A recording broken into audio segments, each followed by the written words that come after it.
Hi guys, and welcome back to another video of Gaming with the Powers. I'm Jake, and today we're going to continue reacting and looking at some more updates from the Marvel United Multiverse Kickstarter campaign. So today we're going to be looking at update number 11 through 15, just trying to make my way through it. Again, guys, the purpose is to get myself caught up with all the updates and get you guys caught up as well if you are interested in hearing what I have to say. Okay, so looking at the start here, we got update number 11, Web 2.0. The community has been successful in hitting the 570k mark, unlocking Absorbing Man. That's going to be an interesting villain to try out. And at 600k, we have Cyborg Spider-Man. Let's go. Cyborg Spider-Man is Peter Parker. Cyborg was saved by a man named Cyborg X, then took him to a scientist and gave him the cybernetic enhancements. I know who Cyborg Spider-Man is. Obviously, I don't know a whole lot about him, but he was in one of the Marvel Spider-Man games. I think it was the most recent one that they just came out with before for the video game systems. So PlayStation, Xbox, and I believe it was the one before the Miles Morales one. They had a skin for him in there. So let's see what it says about Cyborg Spider-Man. He's a powerful addition to the roster of arachnid heroes. Who doesn't love the multiverse of Spider-Man? His cybernetic body can shrug off a lot of damage, while at the same time his powerful mechanical arm can dish out equally large amount of damage. But under all those cyber parts still beats the heart of a Spider-Man. And his spider sense has not been compromised, allowing him to move away whenever a villain corners him. I wonder if that's going to be like he gets to move away whenever a villain comes on his space. That'd be kind of cool. As part of his cyber enhancement, Cyborg Spider-Man has the Sonic Cannon equipment card. It is able to clear up any negative or protective effects placed on thugs and civilians by blasting an adjacent location. While recharging the Sonic Cannon is costly, one of his hero cards can do it automatically. So let's look at this Sonic Cannon. So on your turn, discard any crisis tokens on all thugs and civilians in an adjacent location and punch there. Then turn this face down. I mean, I'm trying to think where, you get a punch there. So does it mean, you just get one punch, or do you get to punch every thug there? Because if you got to punch every thug there, that's pretty good. If you just get the punch action at that location, discarding crisis tokens is going to be good. I'm sure I've seen a lot of these a lot of the bosses in this one use crisis tokens. So that is the Sonic Cannon. All right, that looks like that is it for this update number 11. There is his model, 3D render model right there. This is Cyborg Spider-Man. All right, guys, moving on to update number 12. We have the heralding the coming of Galactus. The Fantastic Four, the coming of Galactus. So this looks like the pledge that was, let me see. Yep. So this might just be talking about the Herald pledge for $100. This is the one that I've backed. I plan on backing the all-in pledge when it comes. But, I saw day one. I was like, I got to get in. I got to back it. So I think this is just going to talk about the Herald pledge, which in this pledge for $100, you will get the Multiverse core box. You'll get the Wrecking Crew and then all stretch goals plus the Galactus expansion and the nice little statue, the nice little giant statue of Galactus. So let's see what we got here. Plus, you get the Iron Lad Kickstarter exclusive. I know Iron Lad. So I'm not going to read all of this, but just the Coming of Galactus is a Kickstarter exclusive expansion that brings content on a truly epic scale. The expansion presents players with a variety of challenges. Facing Galactus with the four heralds are his threats. Heroes must complete a whole series of missions under the destructive gaze of the Devourer of Worlds in a desperate attempt to stop Galactus and save Earth. The Coming of Galactus Kickstarter exclusive expansion comes with a lot of stuff. I'm not going to read through all of that, but I'm just going to leave that up there for a second if you guys want to take a look at that. Let's explore each of the different things that this expansion brings to the game. Okay, so this is going to be an in-depth look at this expansion for $100. Galactus itself, we all know who the big bad Galactus is. If I am not mistaken, I think Gallon, didn't he consume a Sentinel or something like that? Or not a Sentinel, I think it's a Sentinel. like one of those giant sentinels from like the Eternals movies, and then he became Galactus. So hovering above Earth, Galactus stands imposingly in the middle of the play area using a master plan deck that's twice the usual size. Galactus' focus rotates to the target different continent, which attacks that not only damage all heroes there, but also burns through their action tokens and discards all thugs and civilians. Heroes are not really able to damage Galactus with their attacks. Instead, they must run through a gauntlet of 8 randomized missions, trying to complete them one by one as quickly as possible to stop Galactus before his devastating plan comes to an end. Yep, so that's what it's going to look like. Dice Tower, I've seen Dice Tower has a playthrough video of this, and I'm not sure if anybody else has a playthrough video of them fighting Galactus. You can check that out. Let's go through. There's the model of Galactus right there. That's pretty cool. Standing 9 inches tall. Okay, it's a nice little piece. Oh, that's him compared to the Sentinels and the Wolverine and Loki. That is funny. Heralds of Galactus. All right. Facing the united forces of the Herald Galactus is a challenge on its own. Each Herald has a token on the villain dashboard that keeps cycling positions throughout the game. Whenever a master plan card is played, each Herald will act according to the current slot on their token. Okay, so you're going to be combating... Oh no, this is just if you fought the Heralds of Galactus. Man, so you would fight all 4 at the same time? That's a nice little challenge, kind of like the Sinister Six. If you had the Sinister Six expansion, you can fight all 6 of them at one time, and they kind of have like a middle board. That's kind of cool. When they use their BAM effect directly from their individual division dashboard, meanwhile the other heralds add thugs and civilians to their locations or add crisis tokens to their locations and heroes there. All right. Master playing cards raise the stakes by moving the heralds unexpectedly. All right, let's look at the villains. So who are these heralds? You have Airwalker. Kind of looks like the Nova Corps. Gabriel Land, a captain of the Xandarian Nova Corps. There we go. He was transformed into Airwalker by Galactus, becoming his herald. The Airwalker possesses superhuman strength, endurance, reflexes, and reaction. I've never heard of that guy before.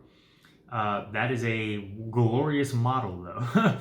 Airwalker is actively trying to recruit one of the heroes to Galactus' side. He does that by giving them crisis tokens via his BAMs, master plan cards, and overflows. If a hero accumulates 4 tokens, they are turned, and the heroes lose the game. Oh man. To try and prevent that, heroes can each help each other by engaging their faltering teammates and spending a couple heroic actions to discard one of their crisis tokens. Attacking Airwalker is not easy, as his threats give him hyperlight speed that allows him to move away the instant a hero enters his location. That's cool. There's his model right there. Excuse me. There's his model right there. Fire Lord. All right. What do we got about Fire Lord? The battle with Fire Lord is an extremely unusual one. The heroes are not trying to defeat him, but free him from Galactus' control instead. All missions in this game are replaced by the free Fire Lord missions, each of which requires a combination of different tasks. To win the game, heroes must complete all 3 missions and finally free Fire Lord. All right, that's pretty cool. That's his Seeker's henchmen. All henchmen are the relentless Annihilus Seekers, enforcers who keep swarming into the game to stop the heroes from freeing Fire Lord. Cool. There's the henchmen, and then here is Fire Lord's game piece. Excuse me, guys. Next is Terrax, real name Tyros. Kind of looks like Apocalypse or Thanos a little bit. What is this? Terrax the Conqueror has a clear plan, total domination. By KOing heroes and causing overflows, he is able to increase his domination track until he is finally victorious, and heroes will have a hard time avoiding being KO'd. As Terrax's attacks are strong enough to cause earthquakes on the other side of the play area, with the power of Geokinesis, Terrax can create barriers between locations, forcing heroes to waste additional move actions to remove such barriers before they can proceed. That's going to be tedious. Terrax's threats further aid his conquering plans as they allow him to endanger civilians and deploy thugs, increasing his domination track if he's able to add enough of them to his location. Okay, I mean, that's kind of cool. 3D render of Terrax right there. That's an awesome model right there. He's got a nice big axe. Okay, the anti-hero, Nova. Nova. She sounds familiar. She aided the Fantastic Four until she volunteered to become Galactus' new herald, taking the name Nova. Interesting. Some villains just want to see the universe burn. Nova spreads her cosmic fire across the galaxy, adding crisis tokens to the locations via her BAM, master plan cards, and overflows. Once a location has 3 crisis tokens, its end of turn effect is lost, and the fire starts to spread to adjacent locations. Of course, heroes ending their turn on locations with crisis tokens suffer damage from the flames. Nova has no threat cards, so heroes should take advantage of the location's end of turn effects as much as possible before they go up in flames. That's cool. I wonder if they're going to include like better end of turn effects on locations. That would be something. And what's really cool, it seems like they're adding in more villains that are going to use the crisis tokens, because now remember, I'm spitballing off the top of my head here. I can't remember the crisis tokens really getting used a whole lot in the Marvel United game with all of those expansions and things like that. And I wonder if, the community, y'all might have done this and I just wasn't aware, but I wonder if people have complained that like there should be more functionality to the crisis tokens. And that's why they're kind of being seen and used a little bit more. So that's kind of cool. That looks like some of her cards there. While any trace of purple has been consumed by the fire of her game piece, Nova is indeed an anti-hero. As a hero, she tries to use her powerful flames for good. Though playing with fire is always a dangerous proposition, her pyrokinesis starting hand allows her to attack adjacent locations. Though this places dangerous crisis tokens on them, she may also discard a game to generate a devastating Nova flame, damaging everything around her. So there's her game piece. There. Okay, locations. So here's the locations of the Galactus game. They're just kind of different pieces of the Earth. Exclusive bonus, Iron Lad. Good old Iron Lad. When he started with the Young Avengers, Nathaniel Richards took on the identity inspired by Iron Man. However, Iron Lad is so much more than a young Iron Man. While his armor is equipped with long-range concussive bolts and focused energy blasts, his nature as a young Kang the Conqueror is evident by his mastery over time. He can fly around on his time ship, performing any action he wants, or time travel by swapping his cards in the storyline. That's pretty cool. Potential game-changing in his ability to flip cards in the storyline, face up or face down, either aiding his teammates in regaining lost abilities or shutting down dangerous effects by his enemies. That's pretty cool. There's this game piece right there. Iron Lad's neurokinetic equipment armor equipment can be devastating if used wisely. It can protect him from any amount of damage, turning that into a barrage of attacks he can perform. So what is this? Neurokinetic armor. Use on your turn. You cannot take any damage until the beginning of your next turn. For each damage you would take, punch in your location. That's like a reflex. That's pretty cool. And then it says, if you want to test out your heroes against the biggest challenge in Multiverse, make sure to select the $100 Herald Pledge. Okay, guys, so that is a long update, but that is update number 12, doing a big in-depth view of the Herald Pledge. As of right now on their page, I'm sure at some point they're going to drop the all-in, but I think this is going to be your best buy. I think this is going to be the best bang for your buck. Yes, $100 is very hefty, but I feel like the $65 for the core, spend 40 more bucks, you're going to get a lot more content with all of this as well, plus a giant Galactus statue. So I would honestly, if I were you, I would take the risk, spend the more money, and you're not really taking a risk here because this is always going to hold its value. What I'm saying is if you're stretching yourself a little bit financially, obviously don't back this game if you're struggling with other bills and things like that. Always take care of your bills. Always take care of your priorities first, guys. And then with your slush fund or whatever money you have left over, you are free to spend that as you choose. But if you would like to tap into your extra money a little more, the $100 pledge, I think, is where you're going to get your most bang for the buck. All right, so that is update number 12. All right, guys, update number 13, Big, Mean, and Green. So we are successful in hitting the 600K mark and unlocking Cyborg Spider-Man. Our next stretch goal, 640K Abomination. Who doesn't love old Emil Blonsky? I thought he did a good job in She-Hulk, right? I watched She-Hulk. I like how that was pretty funny. Some people didn't really like it, but it's funny how he was like, oh, namaste. And then, like, turns out he was turning into Abomination. So Abomination is a pretty standard Hulk character, Hulk villain, if you know anything about the Hulk comics. So fighting the Abomination is a furious and relentless encounter. He starts the game already under pressure and vulnerable to damage. Okay, I like that. I like that. Accelerating his plan whenever he KOs a hero. So I'm assuming he's probably going to hit really hard. His attacks come fast and powerful, also discarding all thugs and civilians around him. Luckily for the heroes, they may all draw one card whenever a mission is complete. They will need that endurance to go toe-to-toe with Abomination, whose health is truly legendary. So I wonder, you can hit him off the bat. He's probably going to have high health. His master playing cards all have special effects, allowing him to jump across the play area to attack heroes, hide underwater to make them harder to attack, push heroes around, turn hero cards face down, and bring back cleared threats. Clearing the Abomination's threats will be vital to defeat him, as they may make his attacks even more lethal, block location effects where he is, heal him, make him harder to damage, and even keep him from being defeated at all. So there's his 3D model right there. That's kind of cool. Again,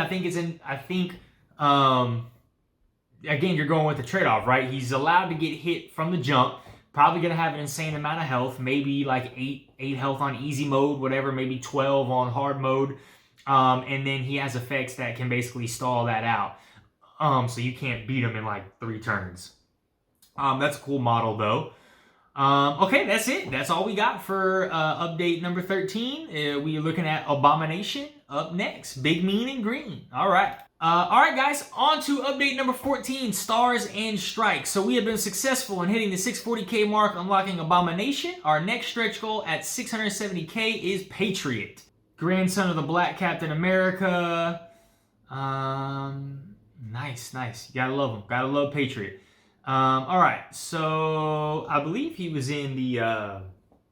Didn't they put him in the?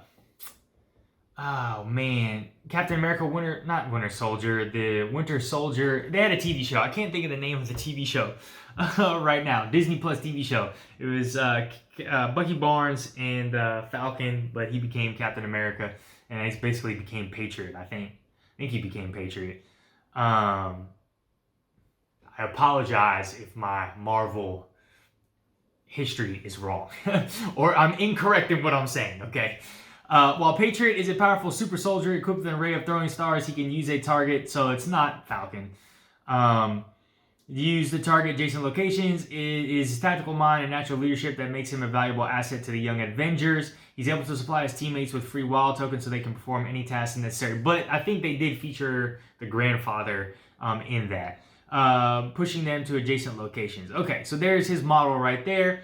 A replica of Captain America's original shield. Patriot's shield equipment may not be as powerful and versatile as Captain America's, since it can't be used as a ranged weapon. Nevertheless, it does provide Patriot with substantial personal protection. So his shield is going to give you use on a villain turn, ignore up to 2 damage you would take, then turn this card face down. Okay, so nice defense card. That's pretty good. But yeah. Okay, guys, so that's a quick look at update number 14. This is going to be Patriot. All right, guys, looking at the last update for this video, the Iron Man from behind the Iron Curtain. So we were successful in hitting the 670k mark and unlocking Patriot. Next up at the 710k mark, we have Crimson Dynamo. Oh, man. Yeah, he's the Soviet guy, yep.